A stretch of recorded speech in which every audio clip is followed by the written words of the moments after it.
ये सनातन धर्म का अपमान है कि बताओ हमारे साधु संतों की इतनी पवित्र और प्रतिष्ठित जगह की जांच अधिकारी करेंगे।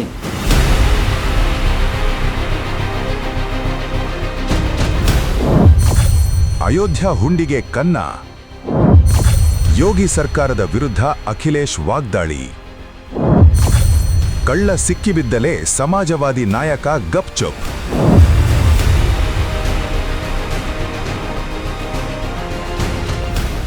चंदा चोरी का और चढ़ावा चोरी का सवाल खड़ा हो गया। प्रभु श्री राम, मर्यादा पुरुषोत्तम राम, उनको मानने वाले, उनके रास्ते पे चलने वाले बहुत दुखी हैं।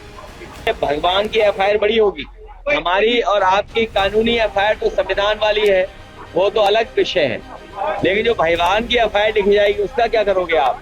तो हमें तो ये पता लगा है कि डबल इंजन की डबल टंकी है, बड़ी बड़ी टंकियां हैं, वो भरी जा रही है। ಸಮಾಜವಾದಿ ಪಕ್ಷದ ಮುಖಂಡ, ಉತ್ತರ ಪ್ರದೇಶದ ಮಾಜಿ ಸಿಎಂ ಅಖಿಲೇಶ್ ಯಾದವ್ ಅವರ ಆರೋಪ, ಅಯೋಧ್ಯ ರಾಮಮಂದಿರದ ಹುಂಡಿ ಹಣ ಲೂಟಿಯಾಗಿದೆ.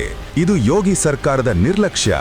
ಈ ಲೂಟಿಯ ಹಿಂದೆ ಯಾರು ಇದ್ದಾರೆ ಅಂತೆಲ್ಲ ದೊಡ್ಡ ಗಂಟಲಲ್ಲಿ ಪ್ರಶ್ನೆ ಮಾಡ್ತಾ ಇದ್ರು. ಆದ್ರೆ ಈಗ 2-3 ದಿನದಿಂದ ಅವರು ಈ ಬಗ್ಗೆ ಮಾತಾಡದೆ ಗಪ್ಚುಪ್ ಆಗ್ಬಿಟ್ಟಿದ್ದಾರೆ. ಯಾಕೆ ಹೀಗೆ?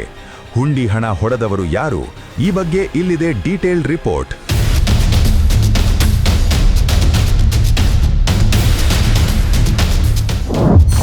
ಕಳ್ಳತನ ಬೆಳಕಿಗೆ ಬಂದಿದ್ದು ಹೇಗೆ? ರಾಮಮಂದಿರ ಟ್ರಸ್ಟ್ನ ದಾನಪೆಟ್ಟಿಗೆಯ ಹಣದಲ್ಲಿ ವ್ಯತ್ಯಾಸವಿರುವುದನ್ನು ಮೊದಲಿಗೆ ರಾಮಮಂದಿರ ಟ್ರಸ್ಟ್ನ ಮುಖ್ಯಸ್ಥ ಚಂಪತ್ ರಾಯ್ ಅವರು ಟ್ರಸ್ಟಿನ ಗಮನಕ್ಕೆ ತಂದರು. ಭಕ್ತರ ದಾನದ ಹಣದಲ್ಲಿ ಸುಮಾರು 5-7 ಕೋಟಿ ರು ವ್ಯತ್ಯಾಸ ಕಂಡುಬಂದಿತ್ತು. ಕೂಡಲೇ ಉತ್ತರ ಪ್ರದೇಶ ಪೊಲೀಸರು ಎಫ್ಐಆರ್ ದಾಖಲಿಸಿ ತನಿಖೆ ಪ್ರಾರಂಭಿಸಿದರು. ಈ ಸಂದರ್ಭದಲ್ಲಿ ಅಖಿಲೇಶ್ ಯಾದವ್ ಯೋಗಿ ಸರ್ಕಾರದ ವಿರುದ್ಧ ವಾಗ್ದಾಳಿ ಆರಂಭಿಸಿದರು. ರಾಮನ ಹೆಸರಿನಲ್ಲಿ ಅಧಿಕಾರಕ್ಕೆ ಬಂದ ಬಿಜೆಪಿ ಸರ್ಕಾರ ರಾಮನಿಗೆ ಅನ್ಯಾಯ ಮಾಡ್ತಿದೆ ಅಂತ ಆಪಾದನೆಗಳ ಸುರಿಮಳೆಯನ್ನೇ ಸುರಿಸಿದರು. ಕಾಂಗ್ರೆಸ್ ಸೇರಿದಂತೆ ಇತರ ವಿಪಕ್ಷ ನಾಯಕರು ಬಿಜೆಪಿ ವಿರುದ್ಧ ಹರಿಹಾಯ್ದರು. ಈ ಮಧ್ಯದಲ್ಲಿ ಯೋಗಿ ಸರ್ಕಾರ ಕೂಡಲೇ ಈ ಕಳ್ಳತನ ಪ್ರಕರಣದ ತನಿಖೆ ಆರಂಭಿಸಿತು. ಕೇಂದ್ರದ ಪ್ರಧಾನಿ ಕಾರ್ಯಾಲಯವು ಇದನ್ನು ಗಂಭೀರವಾಗಿ ಪರಿಗಣಿಸಿತು. ತನ್ನ ಪ್ರತಿನಿಧಿಯೊಬ್ಬರನ್ನು ಲಖನೌಗೆ ಕಳಿಸಿತು. ಇಂಥ ತಪ್ಪು ಮರುಕಳ್ಳಸದಂತೆ ದೀರ್ಘಕಾಲೀನ ಯೋಜನೆ ಸಿದ್ಧಪಡಿಸಲು ಸೂಚಿಸಲಾಯಿತು. ಈ ಮಧ್ಯದಲ್ಲಿ ಉತ್ತರ ಪ್ರದೇಶ ಪೊಲೀಸರು ತನಿಖೆ ಚುರುಕುಗೊಳಿಸಿದ್ರು.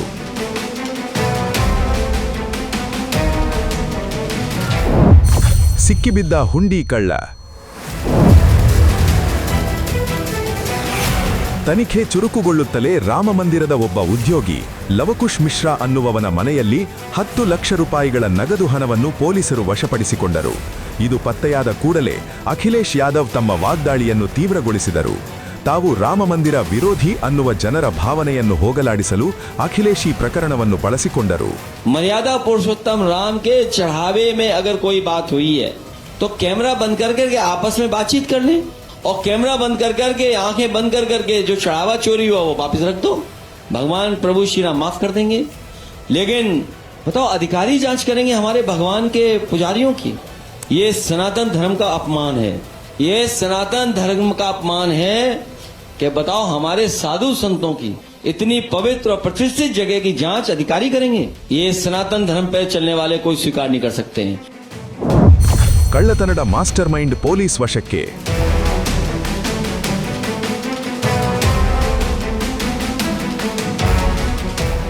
ಮೊದಲ ಕಳ್ಳ ಕೊಟ್ಟ ಸುಳಿವಿನ ಮೇರೆಗೆ ಉತ್ತರ ಪ್ರದೇಶ್ ಎಸ್ಐಟಿ ತಂಡ ತನಿಖೆಯನ್ನು ಚುರುಕುಗೊಳಿಸಿತು.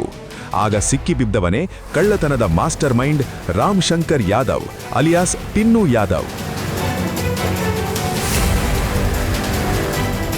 ಈ ಟಿನ್ನು ಯಾದವ್ ಆಸ್ತಿ ಈಗ ಬರೋಬ್ಬರಿ 50 ಕೋಟಿಯಷ್ಟು ಇದೆ ಎನ್ನಲಾಗಿದೆ. ಈತ ಈ ಹಿಂದೆ ಅಯೋಧ್ಯದಲ್ಲಿ ಆಟೋ ಚಾಲಕನಾಗಿದ್ದ.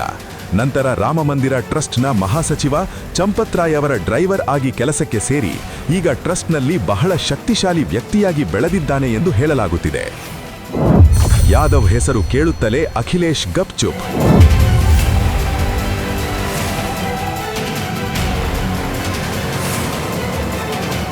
ಯಾವಾಗ ಟಿನ್ನು ಯಾದವ್ ಹೆಸರು ಬಂತೋ ಅಂದಿನಿಂದ ಅಖಿಲೇಶ್ ಯಾದವ್ ಗಪ್ಚುಪ್ ಆಗಿಬಿಟ್ಟಿದ್ದಾರೆ. ಈ ಪ್ರಕರಣದ ಕುರಿತಂತೆ ಯಾವುದೇ ಪ್ರಶ್ನೆಗೆ ಹಾರಿಕೆ ಉತ್ತರ ಕೊಟ್ಟು ಜಾರಿಕೊಳ್ಳಲು ನೋಡ್ತಾ ಇದ್ದಾರೆ. ಇದಕ್ಕೆ ಕಾರಣ ಸ್ಪಷ್ಟ. ಸಿಕ್ಕಿಬಿದ್ದ ಕಳ್ಳ ಟಿನ್ನು ಯಾದವ್ನ ಜಾತಿ. ಯಾದವ್ ಅನ್ನುವ ಹೆಸರು ಕೇಳುತ್ತಲೇ ಅಖಿಲೇಶ್ ಯಾದವ್ ಅವರ ಜಾತಿ ಪ್ರಜ್ಞೆ ಜಾಗೃತವಾಗಿ ಬಿಟ್ಟಿದೆ. ರಾಜಕೀಯ ವಲಯದಲ್ಲೂ ಇದೇ ವಿಷಯ ಚರ್ಚೆಯಾಗ್ತಾ ಇದೆ. ತಮ್ಮ ಸಮಾಜವಾದಿ ಪಕ್ಷದ ಪ್ರಮುಖ ವೋಟ್ ಬ್ಯಾಂಕ್ಗೆ ತಮ್ಮ ಜಾತಿ ಅಂದ್ರೆ ಯಾದವ್ ಜಾತಿ. ಹೀಗಿರುವಾಗ ಆ ಕಳ್ಳನ ವಿರುದ್ಧ ಕಠಿಣ ಕ್ರಮ ಕೈಗೊಳ್ಳಿ ಅಂತ ಆಗ್ರಹಿಸಿದ್ರೆ ಎಲ್ಲಿ ತಮ್ಮ ವೋಟ್ ಬ್ಯಾಂಕ್ ಮುನಿಸಿಕೊಳ್ಳುತ್ತೋ ಅನ್ನುವ ಭಯ ಅಖಿಲೇಶ್ಗೆ ಕಾಡ್ತಾ ಇರಬೇಕು. ಹಾಗಾಗಿ ಈ ವಿಷಯದಲ್ಲಿ ಹಿಂದೆ ತೋರಿದ್ದ ರೋಷಾವೇಶ ಈಗ ತಣ್ಣಗಾಗಿ ಬಿಟ್ಟಿದೆ. ಧರ್ಮ ರಾಜಕಾರಣದ ವಿರುದ್ಧ ಹೋರಾಡುವವರ ಜಾತಿ ರಾಜಕಾರಣ ಎಷ್ಟು ಕೀಳು ಮಟ್ಟಕ್ಕೆ ಇಳಿದಿದೆ ಅನ್ನೋದಕ್ಕೆ ಈ ಪ್ರಕರಣ ಸಾಕ್ಷಿಯಾಗಿದೆ.